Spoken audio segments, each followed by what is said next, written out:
today I'm going to be talking about transformations of linear and absolute value functions.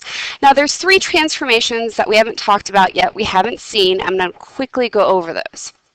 Now the first two is horizontal stretch and a horizontal shrink.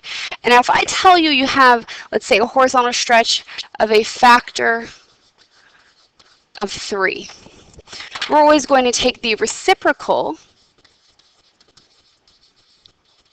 of that number. So it's going to be a 1/3. And when we write this, this is going to be inside the function. So this would look something like the f of x equals the absolute value of 1/3 x. So it's going to be inside the function. Now horizontal shrink, same thing. Let's say we're talking about a factor of 1/3. This goes inside the function, so it's going to be absolute value of 3x. Now a reflection in the y-axis is when we take a negative and we put it in front of the variable inside the function. So let's say we had the f of x equals the absolute value of x plus 1. The reflection would look like the f of x equals the absolute value of negative x plus 1. So we put that reflection in front of the x value inside of the function. All right, so let's take all of our transformations that we've talked about and we're going to apply it to writing some equations, okay? So the first one says, write a function h whose graph represents the indicated transformation of the graph of f. And you may use a graphing calculator to check your answer, okay? I'm not going to use my graphing calculator to save some time, but you can go into your graphing calculator and plug in your original function and the one that you've written to check to see if that translation is correct and if your answer is correct. So that's a good way to check your answer, okay? So for number 1, I tell you that f of x equals x plus 2, so we're dealing with a linear function.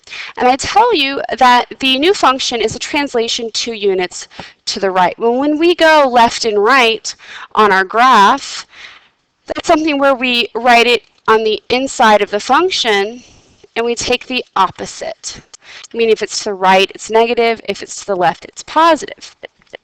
So our new function is going to be the h of x equals, and we're going to put it inside the function, so it's going to be an x minus 2 plus 2.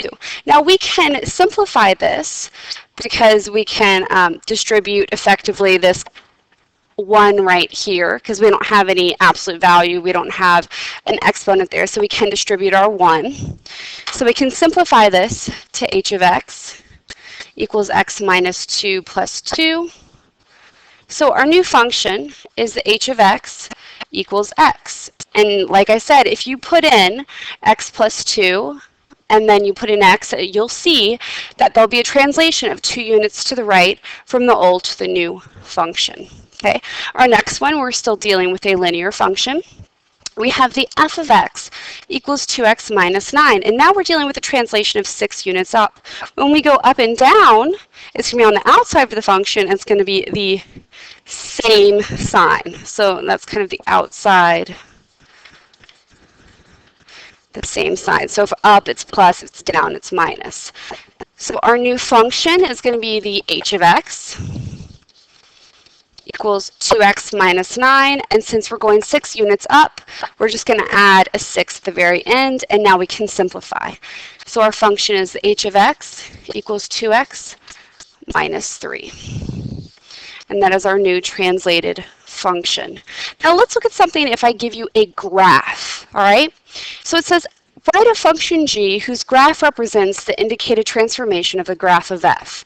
Use a graphing calculator to check your answer. So we're looking at this, and the f of x equals the absolute value of 4x plus 5. If we look to the right to the graph, I've drawn that in black, and I've labeled it the function f. And now we're going to rewrite an equation of the transformation to g, the red one. Now if we look at it, all that's happened is that it's actually moved up 1 unit. It's moved up 1 unit. It hasn't gotten fatter, it hasn't gotten skinnier, it isn't reflected, so it's moved up by 1 unit. And if we go up by 1 unit, we add that on to the end of the function. So that's going to be the g of x equals the absolute value of 4x plus 5. and we add on the 1. So we can simplify this to be the g of x equals the absolute value of 4x plus 6. And like I said, you always can put in the new and old function and double check that you've got the right answer. So that's a really good self-check method. All right, let's go to the next slide. This time we're going to be talking about reflections. Okay, so we're writing a new function h whose graph represents the indicated transformation of the graph of f. And we can always use a graphing calculator to check our answer. So this one, we're starting with a linear function. We have the f of x equals 1/2 x minus 3, and is a reflection in the x-axis. When we have a reflection in the x-axis, we multiply by a -1, and it's going to be in front of the function. We multiply by a -1, and it's going to be in front of the function. So we're going to rewrite this as the h of x. So we have the h of x equals a negative, and make sure we have a parentheses because it's in front of the entire function, and that's going to be a 1/2 x minus 3. And now we can distribute that negative to simplify. So we now have the h of x equals a -1/2 x plus 3. And we have now our reflection in the x-axis. Our next one, we're dealing with an absolute value function. We have the f of x equals the absolute value of 2x minus 1 plus 3. And this time we're doing a reflection in the y-axis. Now when we have a reflection in the y-axis, we multiply by a -1, and it's inside the function, and we multiply in front of the x.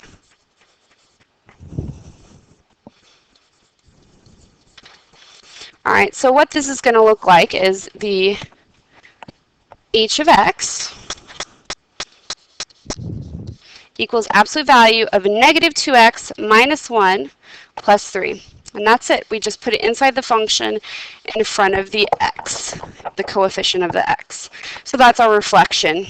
The next one, we're going to be talking about vertical and horizontal shrink and stretches, okay? So we're going to write a function h whose graph represents the indicated transformation of the graph of f. Okay, so the first one is a linear function. We have the f of x equals 2x plus 6. And we're going to have a vertical shrink by a factor of half. When we do this, we multiply by the factor,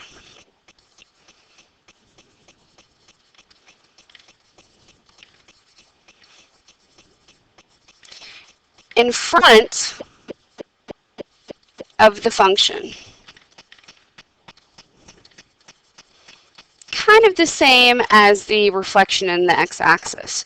So this is going to be the h of x equals 1/2, and then remember it's in front of the entire function, so we're going to put this in parentheses and then we can distribute. So you have the h of x equals x plus 3, and that's our newest function with that translation, okay?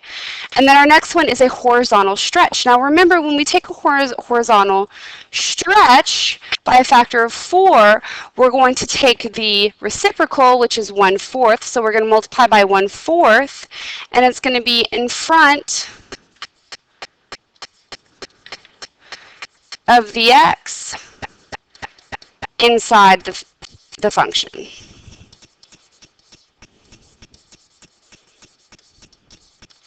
All right, so what this is going to look like is we now have the h of x,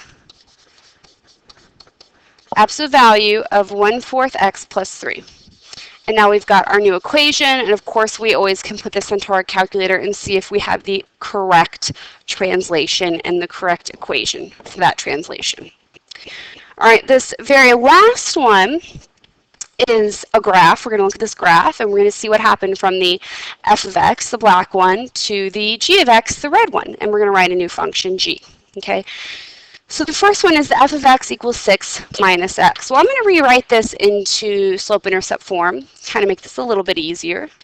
-x plus 6. So it's telling us the black graph of the line has a slope of -1.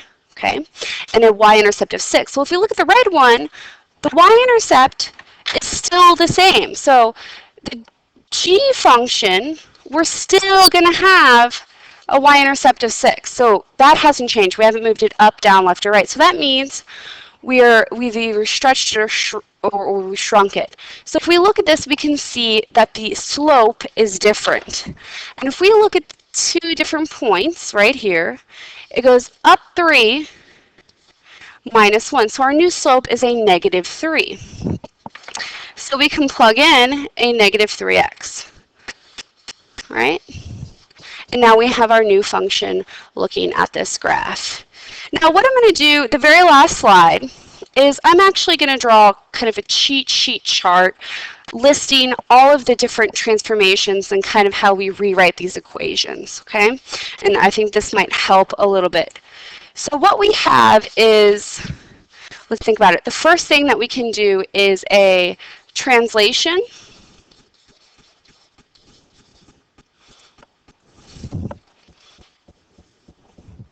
up and down.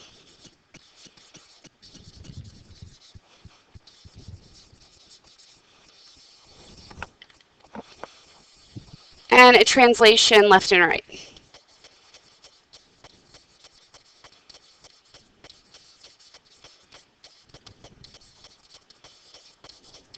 All right, now when we have a translation up and down, we put it on the outside of the function.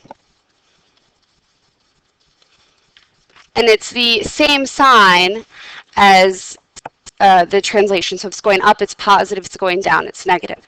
Now, if it's a translation to the left and the right, we go inside the function. And it's the opposite sign. So if we're going to the left, it's positive. If we're going to the right, it's negative. The next thing we have is, let's do reflections. So we have a reflection in the x-axis and a reflection in the y-axis.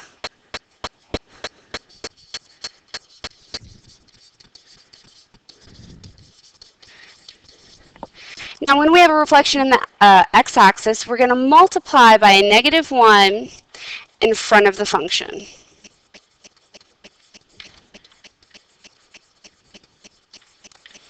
If we have a reflection in the y-axis, we're going to multiply by a negative 1, and it's going to be inside the function with the coefficient of x. All right, and our very last one, let's talk about horizontal stretch and shrink.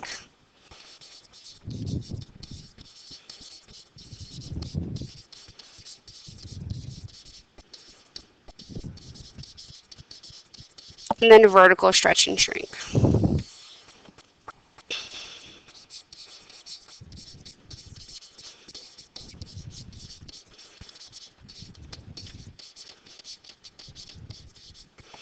All right, so when we have a horizontal stretch and shrink, we are going to take the reciprocal factor. So we multiply by the reciprocal factor. Okay. And where we're going to place that is going to be inside in front of the x. Okay? Now if we have a vertical stretch and shrink, we're going to multiply by the factor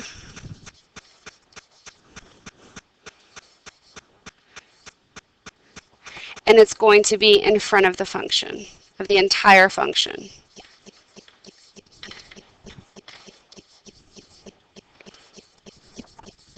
So this is kind of a cheat sheet for you guys to look at in case you're having trouble with your homework, to get all your facts in one place. So hopefully this chart helps you out.